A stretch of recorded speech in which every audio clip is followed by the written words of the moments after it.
però el llevar les escoles a d'estos puestos que han dit, no en el cas de Meanes, va ser el llevar les escoles i marxar la gent. Perquè si els xiquets ja no podien anar allí, ja se'ls havien de dur a Siatgeneta, el que farem dir, marxem tots, tenim millor qualitat de vida, que diu Víctor, i tots estem millor, i els xiquets, més facilitats també. El llevar les escoles en la partida de les Folles i així, a tot.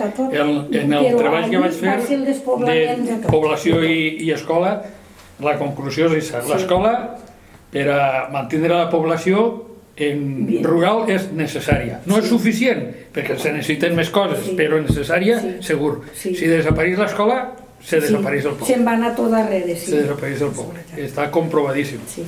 Molt bé.